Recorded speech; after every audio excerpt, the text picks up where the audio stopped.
Genesis Tech was my life. Marcus was my best friend, my co-founder. We built this company from a shared vision, a dream we chased for years. Our early success felt like a testament to our bond and hard work. I trusted him with everything as a brother. Then came the subtle shifts. New faces appeared in leadership roles. Marcus initiated a series of corporate restructuring plans. He explained them as necessary for scaling. I saw them as strategic moves, but I did not grasp their full implication at the time. I focused on product development, leaving the internal mechanics to him. I received the quarterly financial report. Something felt off. I reviewed the equity section carefully. My shares had been significantly diluted. Complex financial maneuvers were detailed, terms I barely recognized. I realized then that my ownership had been systematically eroded. It was a cold, calculated shock. The board meeting was a blur. Marcus presented a vote of no confidence against my leadership.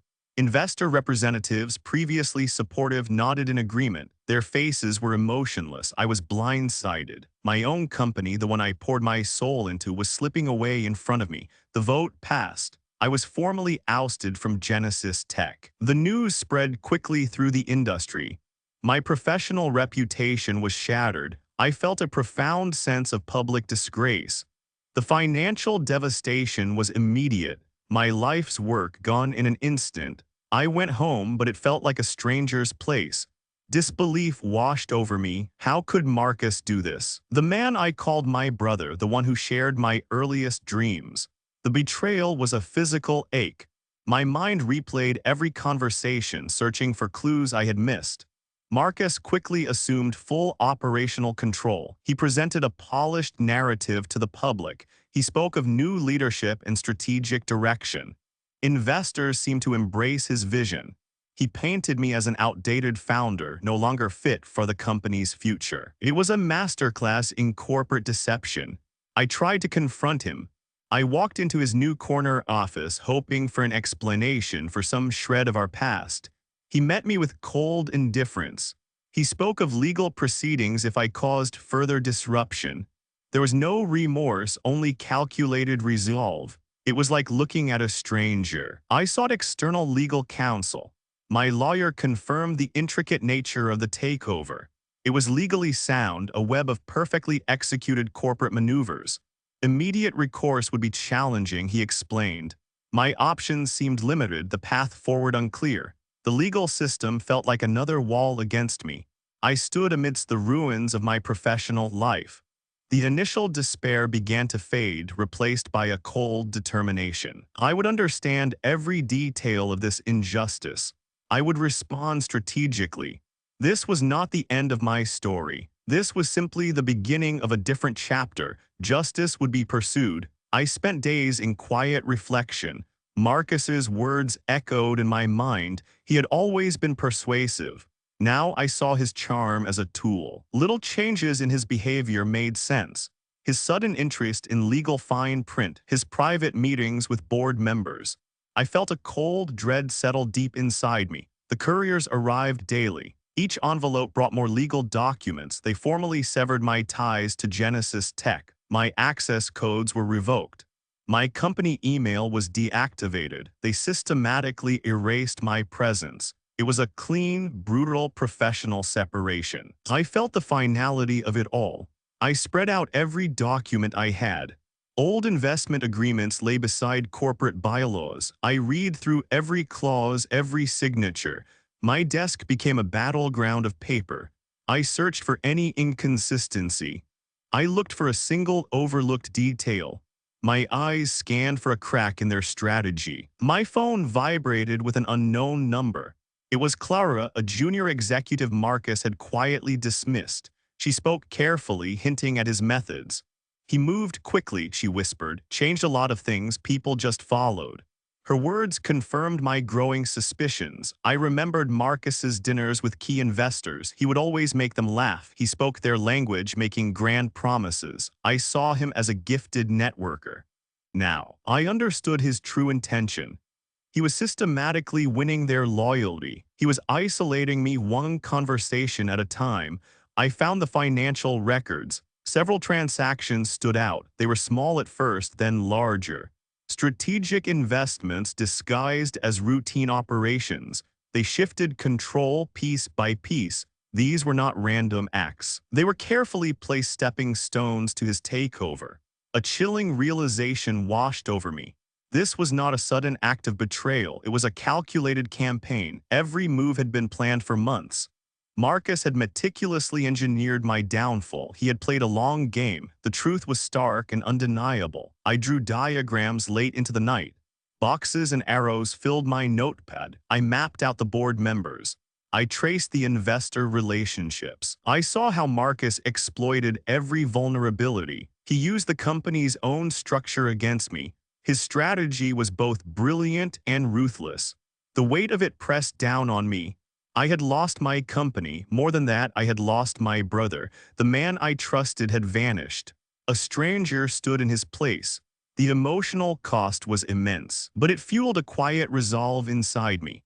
I went through an old partnership agreement. It was from our earliest days. Most clauses were standard, but one sentence caught my eye. It was small, almost hidden, a specific condition regarding founders' rights. Marcus might have overlooked this detail. It offered a flicker of future potential. I began my quiet work. My goal was clear: understand every detail of Marcus's takeover. I focused on Genesis Tech's internal operations. No stone would be left unturned in this investigation. My resolve hardened with each passing hour. This was a strategic endeavor. My deep technical knowledge was now my greatest asset. I accessed archived data from personal backups. Communication logs from cloud storage became my focus. Years of digital history were at my fingertips. I knew exactly where to find what I needed. Every piece of data held a potential clue, then I found them. Encrypted messages and financial records, they pointed to something more complex. Undisclosed offshore accounts appeared, shell companies linked directly to Marcus. The web of deception was far wider than I first imagined. This was not just a hostile takeover, it was a sophisticated financial maneuver. I reached out to a highly discreet forensic accountant. I outlined the scope of my suspicions. Corporate malfeasance seemed evident. He listened carefully, asking precise questions. My initial findings were compelling enough for him to take notice. This was a critical step in building my case. The forensic accountant confirmed my fears. His early indications were clear. Complex financial manipulations were at play. Marcus had likely breached his fiduciary duty. This validation strengthened my resolve. The legal implications became much clearer. I had tangible evidence now. My focus shifted to intellectual property. I meticulously documented my original contributions. Every line of code, every design evolution of Genesis Tech's core technology. I foresaw future legal challenges. This documentation would be critical in proving my ownership.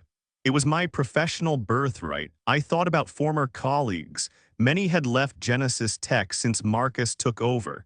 Some might possess valuable information. Others might share my disillusionment with his leadership. I began making a list, prioritizing those who valued integrity. Their insights could prove invaluable. A preliminary strategy began to form. It was not just about reclaiming what was lost. It was about exposing Marcus's unethical conduct. I mapped out the steps: legal proceedings, public relations, and corporate restructuring. This was about ensuring accountability and justice. My plan was precise. Late one night, I found an old email exchange. It was subtle, almost hidden. Marcus had been undermining my decisions to investors. This happened months before the takeover. He planted seeds of doubt, slowly eroding my credibility. The betrayal was deeper than I ever imagined. It was a calculated, long-term assault. My despair had transformed into unwavering resolve. This was my commitment. I would execute a precise, strategic plan. It would lead to professional vindication and consequences for Marcus. The invisible battlefield was now clearly defined. I was ready for the next move. My small home office became my strategic center. I began the methodical process of building my case. This was not about emotion, it was about irrefutable facts. Every document, every email, every financial record was a piece of the puzzle. I focused on logic and evidence, removing all personal feelings from the task. I secured a meeting with a seasoned corporate lawyer. His reputation for intellectual property and hostile takeovers was unmatched. I laid out my detailed findings, presenting a clear chronological account. He listened carefully, his expression professional and discerning. His initial assessment confirmed my strategic approach. The legal team quickly went to work. They began drafting formal challenges focusing on core issues. Intellectual property rights infringement was a key area. Breaches of the original founders' agreements were also central. The legal framework was taking shape, solidifying my position. I meticulously reconstructed the timeline of Marcus's manipulative actions. I cross-referenced financial data with every corporate decision he made, every board meeting, every investment round, every executive change. The pattern emerged, clear and unsettling. His strategy had been a long game. I identified critical vulnerabilities within Genesis Tech's current corporate structure. Its heavy reliance on my foundational technology was a major point. Marcus had built his empire on my innovation. This dependence was a leverage point I had not fully appreciated before. It was a significant strategic advantage. I began crafting a compelling narrative. This was not for public consumption yet. It was specifically for key institutional investors. It highlighted Marcus's deceptive practices and the true nature of his takeover. I focused on presenting facts that would resonate with their financial and ethical concerns. I discreetly reached out to potential allies. One was a minority investor who also felt marginalized by Marcus's leadership. Our conversation was cautious but productive.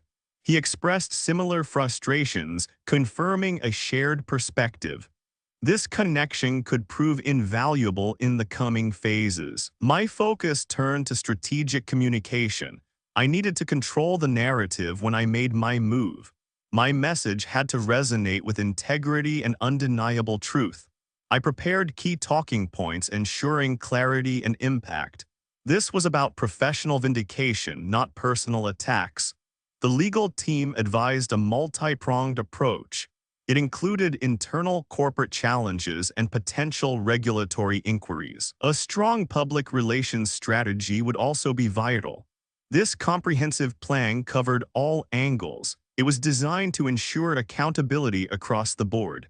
My preparations were complete. The legal strategy was robust, the evidence overwhelming. My allies were identified and my communication plan was refined. I stood ready to execute the first phase of my counteroffensive. Justice would be pursued with precision and resolve. My legal team initiated the first formal proceedings. We targeted intellectual property and the original founder agreements. This was the opening move in our strategy. It felt precise and necessary to establish our position. The paperwork was extensive, but every detail was considered. I met with a key institutional investor. My prepared narrative laid out Marcus's manipulative scheme. The evidence was clear, detailing corporate misgovernance. Their expressions were serious as they reviewed the facts. We presented a compelling and factual account. Marcus's initial response was dismissive. He soon realized the depth of our arguments. The precision of our legal and financial details caught him off guard. He had to initiate a defensive counterresponse. His initial confidence began to waver. Information began to spread quietly through my network. Industry analysts and reputable tech journalists received subtle insights. Questions arose about Genesis Tech's recent leadership changes. Corporate stability became a topic of discussion in the market. It was a controlled dissemination. The escalating legal pressures and investor concerns triggered a critical internal audit at Genesis Tech. Marcus's financial decisions were now under scrutiny. This was a direct and significant consequence of our strategic actions. The company's internal operations were being examined. Evidence of Marcus's attempts to suppress dissent within the company surfaced. It further eroded his credibility among remaining loyalists. People were starting to see his true nature. The truth always finds a way out, even in a controlled environment. His authority was weakened. I made a carefully timed public statement. My tone was calm and professional. I hinted at significant corporate integrity issues without making direct accusations. The message was carefully crafted to resonate. It raised questions without providing all the answers. The impact was immediate. The market reacted quickly to the news. Genesis Tech stock showed volatility. Investor apprehension grew rapidly. The downturn reflected their growing concern about the company's future. It was a tangible sign of the pressure we were applying. The numbers did not lie. Marcus tried to discredit my claims. He attempted to paint me in a negative light publicly, but my approach was based on irrefutable facts and overwhelming evidence. His counterarguments held no weight against the truth. His efforts to deflect were failing. I received confirmation that our initial strategic moves were successful. Marcus was now fully on the defensive, reacting to our every step. The first cracks in his ill-gotten empire were clearly visible. This was just the beginning of ensuring accountability. The game had truly begun. My legal team intensified our efforts. We presented a mountain of evidence. Marcus's corporate malfeasance was undeniable. The legal battle was now in full swing. We left no room for doubt. The internal audit at Genesis Tech yielded its results. The report confirmed my allegations. Irregularities under Marcus's leadership were stark. His financial decisions were called into question. The truth was slowly unraveling. Key investors began to pull their support. Mounting losses and reputational risks concerned them. They demanded accountability from Marcus. His carefully constructed image was crumbling. Their trust had been broken. My detailed documentation of Genesis Tech's core technology proved vital. Every line of code, every design, every patent filing, it solidified my intellectual birthright.